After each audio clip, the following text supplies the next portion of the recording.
কারো বাবা খালি সম্পত্তি নয় অকাপ। অকাপ মানুষ দান করেছে আল্লাহর নামে। অতএব এটা আমার ইসলাম ধর্মের ম্যাটার। আমার ধর্মের উপরে আঘাত দিবার অধিকার দেশ কাউকে দেয়নি, সংবিধান কাউকে দেয়নি। এই বিল কোনোভাবে লাগু হতে দেওয়া যাবে না।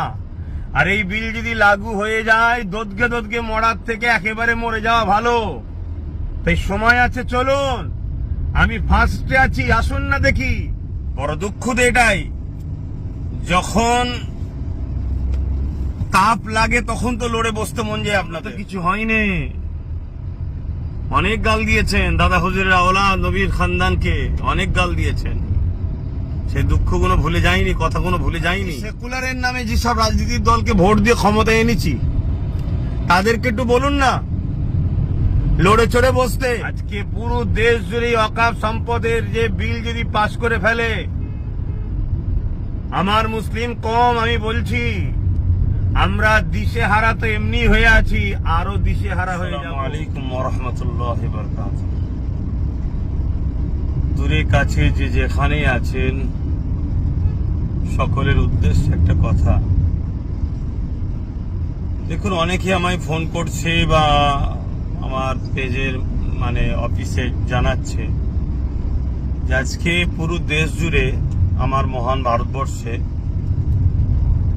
এই যে বিজেপি সরকার একটা ওয়াকফ সংশোধনের বিলের নামে 2024, যেটাকে ওয়াকফ সম্পদকে গ্রাস করার বা নিজেদের আয়ত্তে আনার ষড়যন্ত্র যে করছে,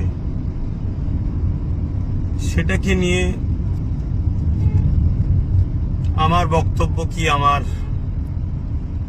কোন রকম সেরকম বাইট কিছু দেখছেন অনেকে জিজ্ঞেস করছে। দেখুন, দুঃখ লাগে এটাই যে আজ আপনারা ভাবছেন, আমি বিগত 3-4 বছর ধরে বলছি, এমন একটা দিন আসছে সবকিছু আমাদের হাত থেকে বেরিয়ে চলে যাবে।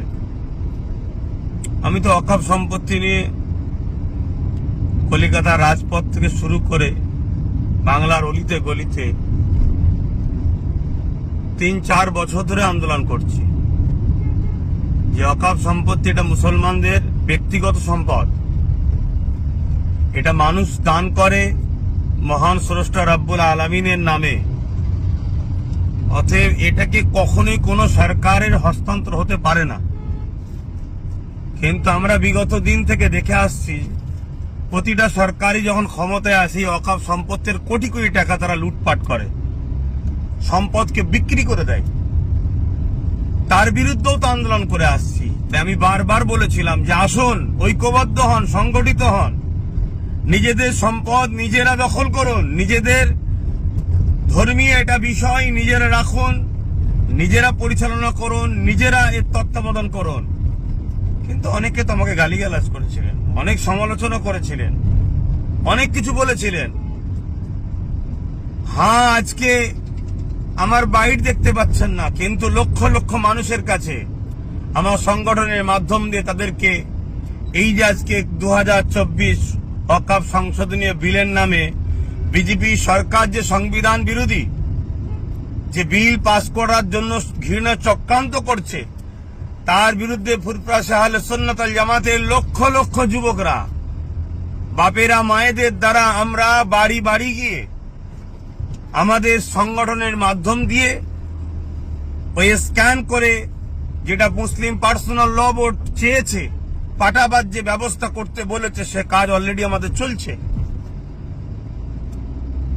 বড় দুঃখ তো এটাই, যখন তাপ লাগে তখন তো লড়ে বসতে মন যায় আপনাদের। ফোন করে অনেকে সমালোচনা করছেন। হ্যাঁ, দেখুন, 3 বছর কম বেশি আগে থেকে আমি বলে আসছি, যেমন একটা দিন আসছে দিশে হারা হয়ে যাবেন, চোখের পানি নয় খুন বেরোবে। এখনো তো কিছু হয়নি। অনেক গাল দিয়েছেন দাদা হুজুরের আওলাদ নবীর খানদানকে, অনেক গাল দিয়েছেন। সেই দুঃখগুলো ভুলে যায়নি, কথাগুলো ভুলে যায়নি। তথাপিও বলবো, আসুন, যা প্রতিটা মাযহাব, দল, মত সবকিছু ভুলে গিয়ে এই বিজেপির যে চক্রান্ত, আর বিজেপি শুধু আজকে নতুন নয়, কখন কৃষকের বিরুদ্ধে সংবিধান বিরোধী বিল পাস করেছে, কখনো দেশের মানুষের বিরুদ্ধে। এই বিজেপি নামক যে দল আজকে পুরো দেশটাকে শেষ করছে, এর বিরুদ্ধে সবাই সংগঠিত হন। এবং আমরা যে সেকুলারের নামে যেসব রাজনীতির দলকে ভোট দিয়ে ক্ষমতায় এনেছি, তাদেরকে একটু বলুন না লড়ে চড়ে বসতে। এখনো সময় আছে। কৃষক বন্ধুরা আন্দোলন করা শিখিয়েছে আমাদেরকে। উঠুন, জাগুন, লড়াইয়ের জন্য সংগঠিত হন। কারো বাবা খালি সম্পত্তি নয় অকাপ। অকাপ মানুষ দান করেছে আল্লাহর নামে। অতএব এটা আমার ইসলাম ধর্মের ম্যাটার। আমার ধর্মের উপরে আঘাত দিবার অধিকার দেশ কাউকে দেয়নি, সংবিধান কাউকে দেয়নি। সে যে পদেই বসে থাকতে পারে, সে যদি তার পদকে ভুল রাস্তায় পরিচালনা করে, তাহলে আমাদেরকেও সংবিধানকে সামনে রেখে গণতান্ত্রিক প্রক্রিয়ায় তাকে জাগানো দরকার, যেভাবে কৃষক বন্ধুরা জাগিয়েছে। তাই সংগঠিত হন, আসুন, এগিয়ে চলুন। আজকে পুরো দেশ জুড়ে অকাপ সম্পদের যে বিল যদি পাশ করে ফেলে, আমার মুসলিম কম, আমি বলছি, আমরা দিশেহারা তো এমনি হয়ে আছি, আরো দিশেহারা হয়ে যাব। কোনো অস্তিত্ব থাকবে না। আমি বলেছিলাম মসজিদে যাবেন, AK-47 লে দাঁড়িয়ে থাকবে, লাঠিলে দাঁড়িয়ে থাকবে।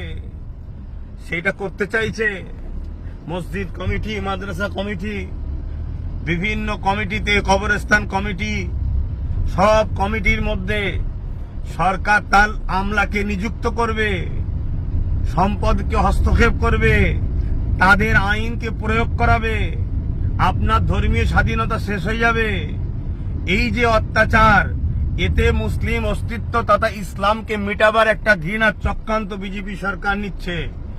এই বিল কোনোভাবে লাগু হতে দেওয়া যাবে না। আর এই বিল যদি লাগু হয়ে যায়, দোদগে দোদগে মরার থেকে একেবারে মরে যাওয়া ভালো। তাই সময় আছে, চলুন। আমি ফার্স্টে আছি, আসুন না দেখি। যারা পালালি খেয়ে খায়, যারা পা চেটে বেড়ায়, যারা ভিক্ষা খায়, সামান্য ভিক্ষায় যখন ইসলাম বিদ্বেষী কোনো কথা হয়, তাদের মুখে কথা পাওয়া যায় না। সেই মুসলমানদের নিয়ে অকাবের লড়াই কি হবে? তারা আজকে ফোন করে বলছে আপনার ভূমিকা কি? আজকে নিজেরা সংগঠিত নয়, নিজেদের কোনো পাওয়ার নাই, নিজেদের কোনো জায়গা নাই। আরো একটা কথা, হিন্দু আর হিন্দুত্ব দুটোকে কিন্তু একভাবে মিশিয়ে দেবেন না। আমার ক্ষুদ্র জ্ঞানে হিন্দু শান্তি, ভ্রাতৃত্ব, ঐক্যের কথা বলে। হাজার হাজার বছর ধরে এদেশে মুসলিম হিন্দুর ভ্রাতৃত্ব ইতিহাসে আসছে। কিন্তু আজকে হিন্দুত্ব, হিন্দুর সাইনবোর্ড দিয়ে হিন্দুত্বের যে আজকে ষড়যন্ত্র, দেশকে ধ্বংস করার যে ষড়যন্ত্র, সংবিধানকে মিটিয়ে দিবার যে ষড়যন্ত্র, সেই দিকে দেশকে নিয়ে যাচ্ছে। তাই ইসলামের ঐতিহ্য, 400-500 বছরের ওয়াকাফ স্টেট, ওয়াকাফ সম্পত্তির মসজিদ যা আছে, সেগুলোকে বিরান যদি না করা যায়, তাহলে এটা একটা কিন্তু আপনার আমার জন্য একটা প্রমাণ দিচ্ছে যে এই দেশে হাজার হাজার বছর ধরে আমাদেরও পূর্বপুরুষরা চলে আসছে। তাই এই স্মৃতিগুলোকে মিটাতে হবে। মিটানোর জন্যই আজকে এই অকাপ সংসদীয় বিলের নামে অকাপ সম্পদকে হস্তক্ষেপ করার, নিজেদের দখলে নিবার একটা ষড়যন্ত্র বিজেপি গভর্নমেন্ট করতে চাইছে।